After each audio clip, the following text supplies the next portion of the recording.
Salut à vous, bon ben on est le 1er août, ça y est on y est. Et aujourd'hui une vidéo un peu spéciale, c'est vrai que j'ai pas l'habitude de faire des formats comme ça.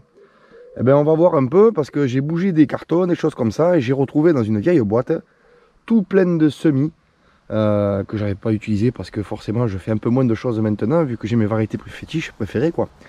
Ben là on va voir un peu qu'est-ce qu'on pourrait semer au mois d'août. Du coup je vous fais une liste complète avec tout ce que j'ai pu retrouver et puis aussi tout ce qui peut se faire que je n'aurai pas sous la main. De manière de dire que au jardin, quand même au mois d'août, on peut quand même faire pas mal de choses. Vous allez voir ça dans quelques instants. Bon, pour faire cette vidéo, on va se retrouver dans la serre. Et vous voyez ces fameux haricots géants là qui grimpent à plus de... La serre est à plus de 2 mètres, 2 mètres 40 de haut là. Et vous voyez que bon, ben, ils sont montés dessus. Hein. Alors ça fait beaucoup d'ombre. Bon, cette serre est maintenant forcément totalement vidée puisque ben, c'est l'été et qu'il fait chaud.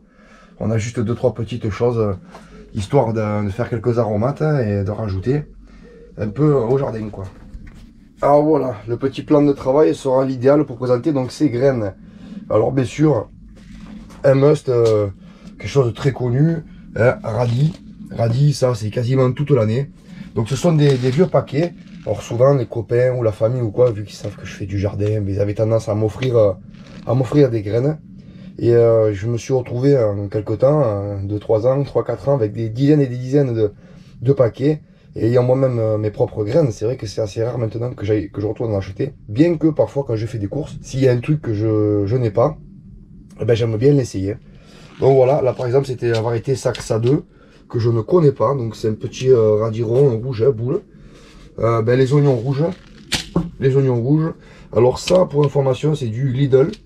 Hein, c'est à Lidl qu'on trouve ce genre de paquet. C'est des choses qui poussent sur des bacs à eau, hein, tout simplement. Il n'y a aucune information génétique dans ces graines-là. Il m'est arrivé très fréquemment de partir pour des tomates ou des choses comme ça, de variétés qui sont produites par des semenciers low cost. Hein. Mais bon, après, parfois, il faut regarder un peu le prix au gramme. Ça fait parfois un peu plus cher que le reste, quoi. Happy House, qui est une marque, je crois, si je dis pas de bêtises, c'est du low cost Leclerc ou quelque chose comme ça. Donc voilà, l'oignon rouge plat de Niort, vous pouvez y aller, il n'y a aucun problème. D'ailleurs, on vous préconise un semis à partir d'août pour une récolte à partir du mois d'avril.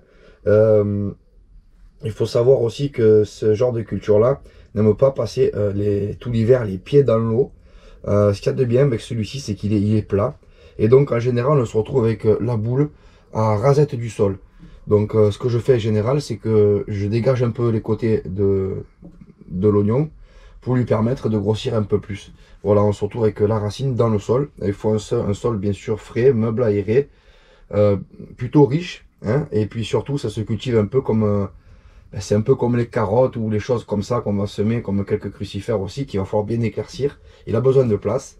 Et on viendra coucher la tige à 2-3 semaines de la récolte, la coucher complètement, ce qui va permettre de faire grossir l'oignon. Dans la variété oignon, ben, on a l'oignon blanc, hein, hâtif de Paris. Donc il n'est pas forcément plat, mais quand même un peu aplati. Celui-ci c'est pareil, on vous préconise à partir du mois d'août là. Donc ouais, c'est des paquets qui sont neufs, que j'ai même jamais utilisés, dont les dates sont déjà largement dépassées quoi. Hein. Mais bon, c'est pas grave, on va le tenter quand même. Hein, à 2020, donc il doit être de 2019 celui-ci. Donc il s'était bien conservé dans une boîte au frais au garage. Et c'est vrai que j'avais pas fait gaffe que j'avais toutes ces graines, donc du coup ça tombe bien parce que quand j'ai fait le tri, j'ai vu qu'il y avait plein de choses à semer pour le mois d'août. Bon, il y a à peu près une centaine de paquets comme ça là, donc il y a un peu pour faire toute l'année, mais là bon, ben, c'est plutôt désigné pour le mois d'août. Donc voilà, on va les ranger par famille. Donc du radis. Là on a quoi? Bon, celui-ci je me rappelle, je l'avais semé il y a peut-être 2 ans. Donc c'est du navet blanc dur d'hiver, donc son nom, comme l'indique son nom quoi, c'est vraiment pour l'hiver. Alors j'avais pas été spécialement content moi parce que j'ai trouvé que en fait, c'était vraiment, ils étaient tout petits, ils avaient une partie aérienne plus jolie que ce que laissait à penser la récolte quand on le tirait quoi. Comme une carotte, pareil, hein, on le sème dans le même type de sol. Et puis on va l'éclaircir, hein. Voilà, on va l'éclaircir, on va laisser une petite plantule tous les 5-8 cm quoi minimum. Et puis après on verra en fonction de comment ça pousse. Voilà, si vous prenez beaucoup de taille, ben, tous les 10 cm quoi. Voilà, semis du mois de... Voilà, au mois d'août on peut y aller aussi. Donc du navet, tout ce qui est crucifère, de toute façon il y a beaucoup de choses qu'on peut remettre. Voilà, navet de Croatie, bon ben celui-ci, j'ai trouvé qu'il était plus intéressant que celui-là. Donc j'avais un autre paquet que j'avais déjà écoulé. Donc ça, ouais, c'est un Piao, je crois que c'est des paquets à quelques centimes, ça va être à Leclerc, marque générique, quoi, voilà, quoi. Pareil, celui-ci, vous pouvez y aller, hein, navet, de toute façon, il n'y a pas de souci. Ça va aller jusqu'à... Ça va passer tout l'automne tranquille, voire même une bonne partie de l'hiver sans aucun problème. Vous pourrez commencer, si vous le semez maintenant, là, vous pouvez commencer à le prendre. Ils disent que si vous le semez au mois d'août, vous allez le récolter à partir du mois de mai, ce que je suis pas tellement d'accord, parce que au mois de mars, avril, quand on a des belles journées, après, il grossit fortement, et puis on a des chances de pouvoir le récupérer avant. Donc ça va bien dans les potages et choses comme ça. Mais quand même, il va un peu moins bien que, par exemple, bon, vous voyez, la suggestion de présentation, elle n'est pas la même. Là, on le voit vraiment blanc, et là, on le voit plutôt jaune. Voilà. Donc après, suggestion de présentation, quoi. Si chacun voit un peu comme il a envie. Ça, c'est la marque Vita. C'est moi qui ai dû l'acheter, ça. Parce que le code était à 0, donc ça fait quelques centimes. Voilà, pour essayer, quoi. Voilà, ça, c'est mon préféré, celui-ci. Pour les potages et choses comme ça. Donc, le Naverave d'Auvergne actif. Là, si on regarde les dates de semis, on est encore dedans. Voilà, au mois de août, il n'y a pas de problème. Et là, vous allez pouvoir récolter assez tôt quand même, hein, parce que celui-ci, en 2-3 mois, là, ça écrase, hein, on peut commencer à le prendre. Et vous voyez, ils ont des très très longues dates de conservation. Là, par exemple, c'est 2024, en sachant que ce paquet, il a au moins facilement 2 ans. Puisque l'année dernière, j'ai fait mes propres semences. Et que là, je les ai pas encore semées. Donc, ça fait 2 ans qu'il était ouvert, ce machin-là. Et c'est format économique, donc j'avais acheté ça parce que forcément je voulais en faire une planche complète. Je crois que je l'avais fait avec vous quand on a essayé le semoir. Le semoir à l'ancienne. Voilà. Qu'est-ce qu'on peut avoir d'autre là? Ah ben oui, on a de la betterave. On peut reprendre la semis de betterave. Voilà, on le voit. Hein, on peut reprendre à partir du mois de août. Donc attention toutefois à vos météos. Hein, surveillez bien vos météos quand même. Parce que moi je sais que là, bon... Centre-France, il fait encore frais, j'ai pas de grosses canicules, je sais qu'il y a des choses qu'on va peut-être pas semer maintenant, on va le voir tout à l'heure, par exemple, il y a certaines variétés d'épinards, qu'on va peut-être vous dire, ouais, semez-les à partir du mois d'août, mais s'il fait trop chaud, ça va pas être cool, parce que ça va monter tout de suite à graines. Voilà, ça va attendre plutôt septembre ou quelque chose comme ça, qu'il fasse un peu moins chaud. Voilà, donc la noire d'Égypte, là, je sais que je vais en refaire un petit rang, parce que là, ça va pouvoir me produire rapidement, et d'ici 2 mois, tac, je peux commencer à les récupérer en cuisine, quoi. C'est pas un problème, ça c'est un must à chaque fois. Bon, les tubounes d'hiver, pareil, ce paquet, vous voyez, c'est ce qui m'avait servi, donc c'était du Villemorin. C'est ce qui m'avait servi à faire mes fameux pieds, qu'après j'ai récolté en graines, ça fait 2 ans maintenant. Donc ce paquet, il est vieux, mais moi, c'est pour, voilà, pour vous montrer qu'on peut faire de la laitue. Il n'y a pas que ça comme laitue, je vais vous montrer après, vous en avez plein d'autres. Donc là, c'est bien parce que on est en plein dans la date de semis, vous voyez. C'est août et septembre. Là ça va bien, et puis ça passe très très bien l'hiver. Vous pouvez le faire aussi en petite clayette, que vous pouvez laisser dormir un peu, à surveiller juste que les racines ne trempent pas trop dans l'eau trop longtemps, ils aiment pas trop ça. Mais ça c'est un must plus ultra, vous le jetez comme ça à la volée, ensuite venir repiquer les plants, ça se fait impeccable. Donc c'est vrai qu'au niveau laitue, on peut en faire vraiment pas mal, comme dans la laitue Batavia, en fait certaines Batavia, vous pouvez regarder, on va en voir là. Il y a des laitues beurre aussi, des feuilles de chêne rouges ouvertes. Voilà, c'est des choses qu'on peut faire parfaitement, qui vont tenir l'été sans aucun problème. Bon, on a encore un radis, là c'est pareil. Je me rappelle que j'avais eu ces graines dans un petit cadeau avec des copains, un anniversaire, je me souviens. Donc celui-là, il peut se semer toute l'année, là. Il est de toutes les couleurs, je ne l'ai jamais fait encore. Pourquoi pas l'essayer, hein, pourquoi pas l'essayer. De toute façon, on va lever des rangs de... Là, on va lever des rangs de haricots qui ne fleuriront plus. Donc pourquoi pas semer d'autres choses à la place, en faire des rotations. Voilà, celui-ci est intéressant de par la forme, en fait, ça fait un bouquet plus ou moins de toutes les couleurs, je trouve que c'est sympa. Donc encore une variété de radis. Ben, l'oignon plat de Paris, bien sûr, chaque année au mois d'août, on reprend le semis. Donc celui-ci est assez petit. Souvent, je le compare, moi, un peu à de la cébette, parce que il est vraiment, enfin, chez moi, il est vraiment tout petit. Et c'est vrai qu'il est idéal pour le manger comme ça, cru. En entrée, des choses comme ça. Donc on le sème au mois d'août et on commence à le récolter à partir de mi-mars, quoi. Même début mars, ça dépend de l'arrière-saison, en fait, si elle est douce ou pas. Il passe bien l'hiver, il n'y a aucun problème. Par contre, après, il faut récolter vite parce qu'il a tendance à vite monter à graines. Donc il va végéter pendant un bon moment. Il va se lever et après, ça fera un joli petit oignon qu'il faudra venir coucher. Donc la partie verte que vous voyez là, 2-3 semaines avant la récolte, quoi. Voilà, conseil de culture habituel. Toujours pareil, ça se cultive dans les mêmes types de sols que vous allez faire vos carottes et des choses comme ça, quoi. Bah, Tif de Paris, hein, voilà, bah, c'est les mêmes, vous voyez. Donc, ils préconisent, je crois, les mêmes dates en plus. Là, vous voyez, ils sont un peu moins Voilà, là ils vous préconisent des semis, par exemple février, mars, avril. Et là ils vous disent absolument pas de semer en février, mars, avril. C'est vraiment au mois d'août août et septembre qu'on va faire ce semis là quoi. D'ailleurs, Vita le préconise pas du tout en début d'année, alors que là, Happy House, oui, donc voilà. Qu'est-ce qu'on a d'autre là? Ouf, celui-là il date de Mathusalem. Celui-là je l'ai depuis, il est périmé depuis. Regardez, il est périmé depuis 2018. Donc celui-là je l'ai au moins depuis 2016. Donc il n'a jamais été fait. Pourquoi? Ben je sais pas. Parce que sans doute j'avais déjà des tonnes de salade, j'avais déjà tout ce qu'il me fallait. J'avais fait mes sélections, j'étais content de mes variétés. Surtout que la salade c'est vraiment très facile à reproduire, quoi. On le laisse monter à graines. Après on le coupe, on le fait sécher. Et ensuite on le retourne, on le bat au printemps quand on a envie de refaire des semis. Donc c'est bien d'en avoir. Voilà, on vous dit qu'on peut le semer. Ben, là par exemple il dit jusqu'au mois de juillet. Mais vu que la météo est très clémente là, je pense qu'il est encore possible de le semer au mois d'août. Par contre, il ne faudra pas avoir des gelées trop tôt en saison. Parce que là, bon ben c'est sûr que ça va faire un peu bizarre. Elle va pas trop le supporter. Elle va pas trop supporter le froid. Donc là, pour moi, Centre-France, Nord-de-France, à la limite, pourquoi pas faire un petit semis? Pourquoi pas dans une serre ou sous châssis? À la limite, ça peut se faire. S'il n'y a que ça au magasin, si vous avez trouvé que ça peut se faire sans problème. Ouf, on en a beaucoup quand même. Bon, bien sûr, hein, Chicorée Scarole, ça c'est pas un souci. Ça fait pareil que la laitue Batavia en fait. Hein. Vu qu'on est un peu tardif en saison, pourquoi pas? C'est vrai que ce sont des choses plutôt pour qui tiennent bien les chaleurs, qui vont avoir du mal à monter à graines avec le chaud. Mais ça craint plutôt le froid. Donc là, à la limite, vous faites un semis début août, là, vous allez récolter ça. Vous allez récolter ça. Allez, mi-octobre, début octobre, hein, voilà, en espérant que la saison est assez bonne, quoi, qu'il est fait encore assez chaud, etc. quoi. C'est sûr que c'est pas le top à faire, mais pourquoi pas, ouais, ça marche plutôt bien. Pas besoin de châssis là actuellement pour la chicorée. Voilà, bon ben du radis, là c'est le Pernod Clair, donc ça c'est Joli Jardin. Joli Jardin, je crois que c'est Intermarché. C'était un très bon semencier quand je m'étais renseigné à l'époque. C'était un bon semencier avec des fortes DLUO là. Mais bon, après, c'est juste des suggestions. Hein. Sachez qu'on a retrouvé des graines dans des pots qui datent du Moyen-Âge et qui germent encore. Hein. Donc ça, celui-ci se sème vraiment toute l'année. Bon, je l'aime bien parce qu'il a un corps assez long. Il est plutôt doux. Même s'il manque un peu d'eau, il a tendance à pas trop tirer sur le piquant. C'est pas mal du tout. Épinard Matador, voilà, par exemple, celui-ci peut se faire. Mais il faut pas trop qu'il y ait de forte chaleur. Hein. Il vous préconise voilà, un semis de mars à août. Août, ça va être ouais... Pour moi celui-ci va se semer et va se faire très tôt en saison, quoi.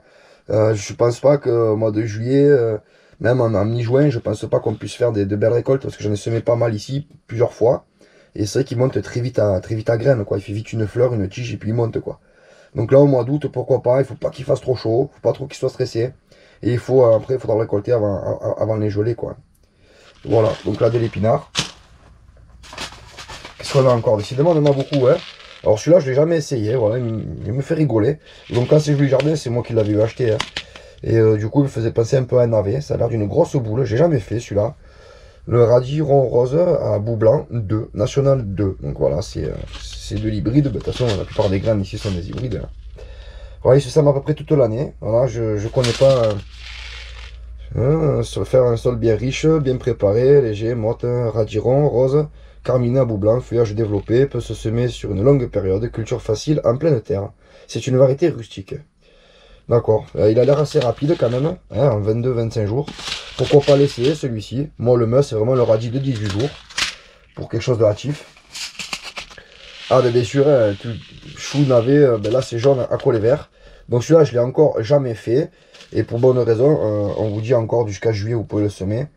Pourquoi pas le tenter au mois d'août si vous êtes à partir au centre-France. Après, bon, il faut faire un peu attention au froid, les choses comme ça.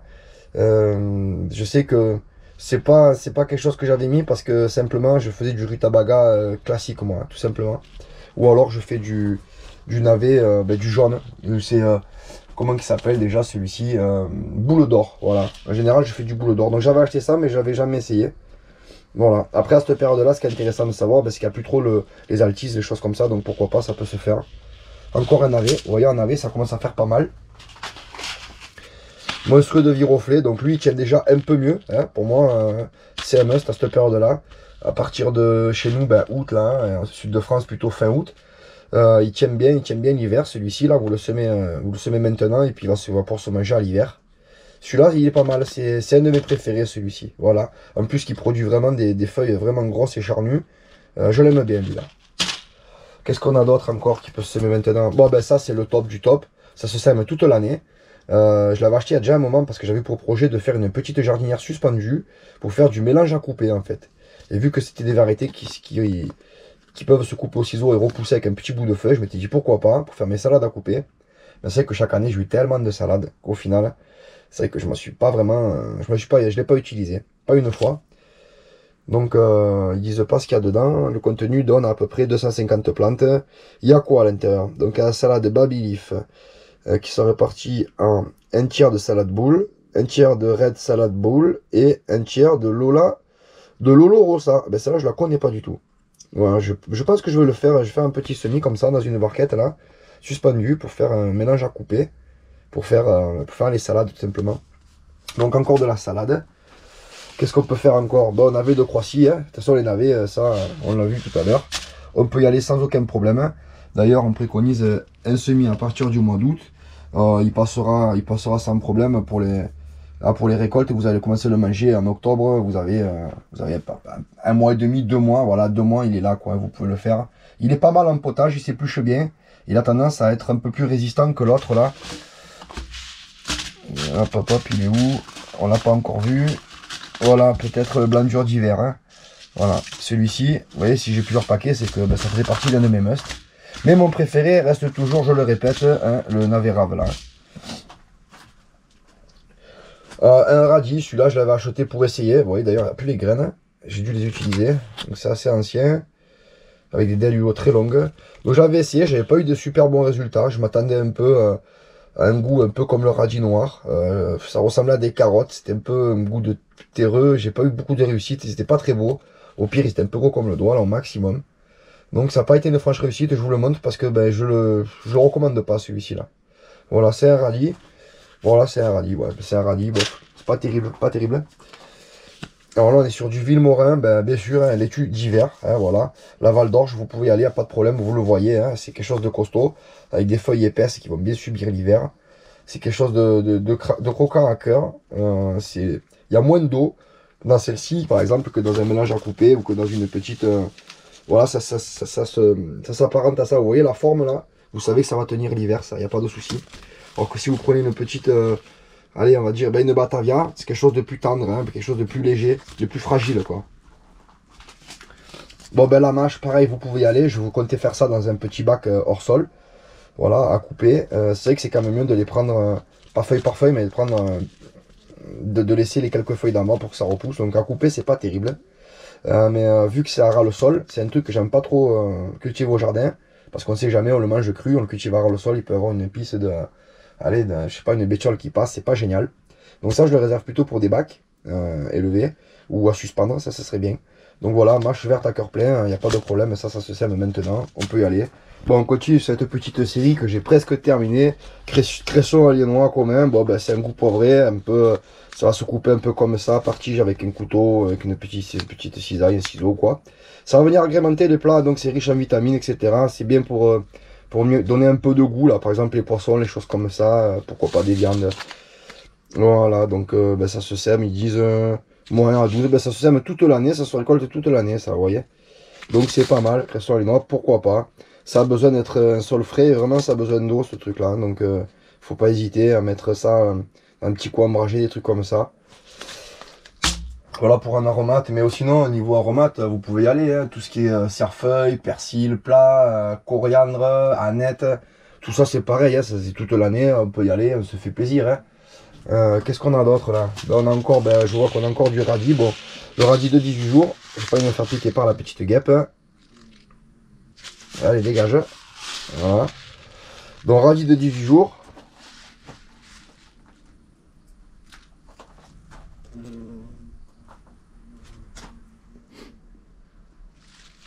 Voilà, on reprend.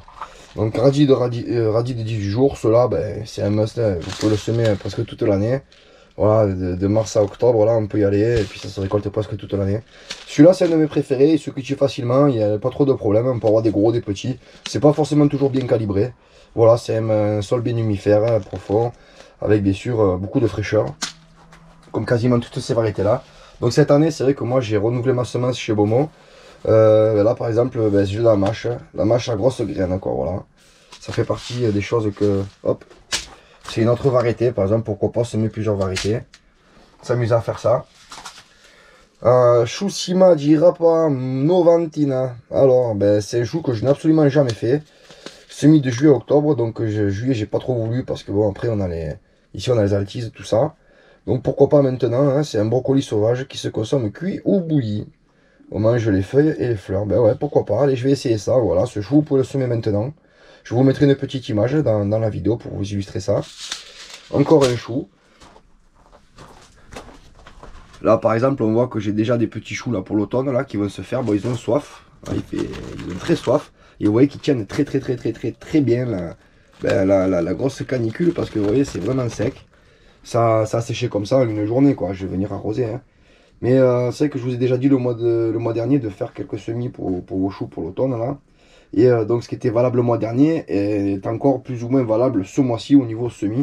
Vous voyez on a encore pourquoi pas des céleris, vous pouvez faire, là vous pouvez semer des céleris raves par exemple, c'est pas du tout un problème. Là, les céleris branches, bon, c'est sûr que ça va être un peu la fin, donc je vais en mettre pourquoi pas dans la serre pour essayer d'en faire pousser quelques-uns de plus que ceux que j'ai déjà au jardin. Après, on fait quoi? On peut faire, voilà, dans les tubes Batavia doré de printemps, je sais pas si on l'a déjà vu ou pas. Celle-ci, finalement, je vous la déconseille parce que c'est pas un truc qui va super bien passer l'hiver. En fait, si vous voulez, elle va se végéter, là, elle va partir trop vite avec la chaleur. Et vous allez peut-être pas avoir des super gros sujets. Elle va craindre un peu le froid, oui et non. Elle tient plus ou moins bien. Mais c'est surtout que s'il y a des graines qui ne lèvent pas, qu'elles lèvent au printemps, vous allez voir c'est quelque chose qui va monter à graines très vite ensuite. Donc celle-ci, c'est peut-être pas quelque chose que je vous conseille pour maintenant, quoi. Par contre, en début d'année, ça oui, pourquoi pas. Même quand il fait froid, vous les levez sous un châssis, là, dans une serre, et puis après vous les repiquez dehors, ça partira. Ça a juste besoin de quelques degrés au-dessus de zéro, ça, c'est pas trop un souci après.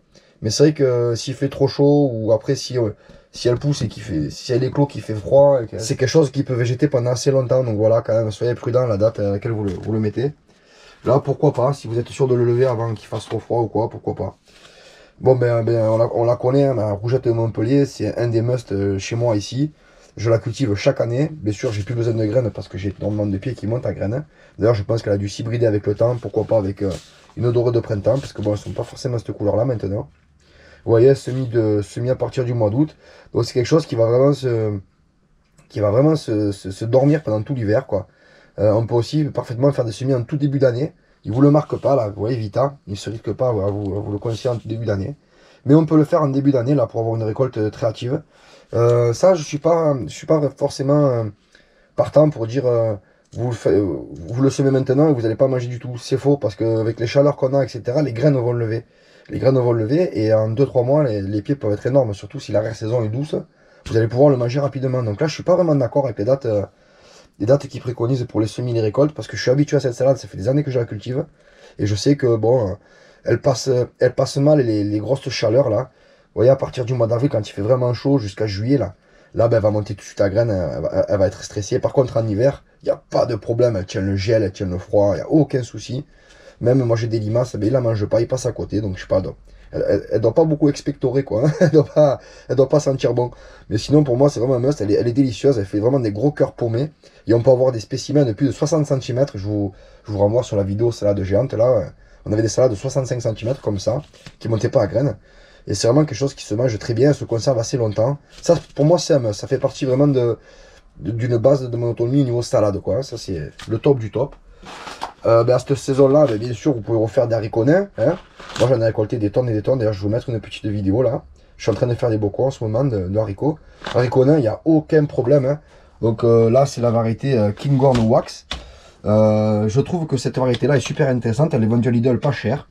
Avec un paquet, il y a de quoi faire un grand rang. Vous mettez juste un haricot, vous l'oubliez, et vous aurez un pied. Quoi qu'il en soit, il y aura un pied. Il y a beau avoir de l'herbe, c'est tout ce que vous voulez, le chaud, le froid. Il y aura un pied qui produira au minimum 10 fois plus que ce que vous avez mis. Je veux dire, sur un pied, même sans l'arroser, sans rien du tout, cette variété-là, je me retrouve à chaque fois avec une grosse poignée d'une vingtaine d'haricots par pied, quoi. Même à l'ombre et tout, il pousse sans aucun problème. Dans la même série, là, vous avez le rocancourt. Alors celui-ci, il est peut-être un tout petit peu moins productif parce qu'il demande un peu plus d'eau, dans les mêmes paramètres de culture, mais dès que vous le nourrissez un peu avec de l'eau, alors là, il fait des gros pompons. D'ailleurs, vous allez le voir dans la vidéo, c'est celui que j'ai cultivé ici. Et ce qu'il y a d'intéressant, c'est que ben, lui, il n'y a pas de fil. Même qu'à l'intérieur, il y a les graines qui soient dedans, eh ben, vous pouvez le faire, il n'y a pas de fil. Alors que lui, vous voyez, il va tout de suite faire des grosses graines, et il va devenir un peu mou, donc un peu moins exploitable. On va plus manger les graines si on l'oublie un peu, etc. Pour faire la semence, c'est bien. Et lui, par contre, la graine, elle va être beaucoup plus longue à faire. Et c'est vrai qu'on peut avoir des haricots comme ça qui vont faire, j'en ai eu jusqu'à 25 cm, même, je crois même 27 cm. C'est un truc énorme. C'est plus long que la main. Et c'est vachement sympa parce qu'il se cuisine très bien et puis il se conserve bien. Voilà, j'ai pas de problème avec mes bocaux. Et après, dans la même série, bon, mais pourquoi pas celui-ci là. Ben, c'est à Vivaldi, avril à août. Donc tout le monde le connaît, je le présente plus. Hein, voilà, hein, donc vous pouvez le manger soit jeune, comme ça entier avec la peau, etc. Ou soit vous faites les petites graines à l'intérieur, quoi. Voilà, moi je préfère bien sûr sortir les graines. Mais maintenant que j'ai mon must haricot coco, je ne m'embête plus avec des variétés que j'appelle ça un peu exotiques, quoi. Qui vont peut-être me surprendre en culture. On se retrouve avec ben, encore des, voyez, des composts d'herbes, des compostages d'herbes, des choses comme ça. Voilà, donc c'est vrai que c'est quelque chose, moi, c'est un peu spécial, cette saison, cette météo ici, cette année, c'est vraiment spécial. On a beaucoup d'eau, il fait vraiment très doux. La veste m'a peu quitté, j'ai gardé la veste jusqu'à présent. Donc c'est vrai que bon, ben, on n'a pas eu le gros été où on se retrouve en position PLS dans le canapé, en calbute quoi. Non, non, j'ai pas encore eu ça cette année, comparé aux autres années, donc on va voir, peut-être qu'il y a une vague de chaleur qui va arriver. C'est vrai que tout ce qui est melon, pastèque, ça va pas donner des masses, mais là je vous dis au prochain épisode. On va voir un peu les activités que je vais faire au mois d'août et puis on va faire surtout un petit récap du potager maintenant que j'ai cette caméra là. Donc c'est une petite, je me suis une petite GoPro, voilà, parce que mon appareil a pris un gros choc et il est cassé, il fonctionne plus. Donc voilà, on a misé ce genre de produit simplement pour avoir les 2 mains de libre. Mais là je dis ça, mais j'ai qu'une main parce que je la tiens. Voilà, c'est une petite boîte carrée qui me va bien, ça fait des belles images jusqu'en 5K d'ailleurs. Après il faut pouvoir les traiter. Donc j'espère que la qualité d'image vous satisfera ainsi que celle du son. J'ai regardé en post-prod, j'ai trouvé que c'était vraiment pas mal, surtout que ça fait un écran vachement large avec des belles couleurs. Donc voilà, avec cette nouvelle image, je pense que ça sera pas mal pour présenter ce genre de choses. Je vais pas pouvoir vous faire ça tous les mois parce que forcément j'achète pas beaucoup de graines, c'est vraiment que là j'ai trouvé cette boîte, il y avait tout ça dedans. Mais a priori déjà là il y a vraiment un gros panel représentatif de tout ce que vous pouvez faire maintenant, il n'y a aucun problème. Au niveau chou, vous pouvez faire éventuellement, je vous l'ai dit parce que j'y pense, je l'ai fait il n'y a pas très longtemps, le chou cabu express, voilà, ou le chou cabu cœur de bœuf, vous savez, le moyen de la halle. Voilà, c'est une petite boule sympa pour faire d'autres choux, hein, pour sortir un peu de ce qu'on connaît. Après voilà, bon, ben, ça fait déjà vraiment pas mal de semis à faire si ça vous intéresse. Je pense pas qu'il y ait grand chose d'autre à faire. Je vais vérifier au cas où je vous le noterai là sur la vidéo s'il y a quelque chose d'autre. Voilà les copains, moi ça fait une vidéo quand même assez longue, rien qu'avec des semis. Ben, je vous souhaite écoutez, de joyeuses semailles, de très belles récoltes et on se retrouve très bientôt. Un petit like si tu as aimé la vidéo. Et quant à nous, on se retrouve dans le prochain épisode. Ciao ciao!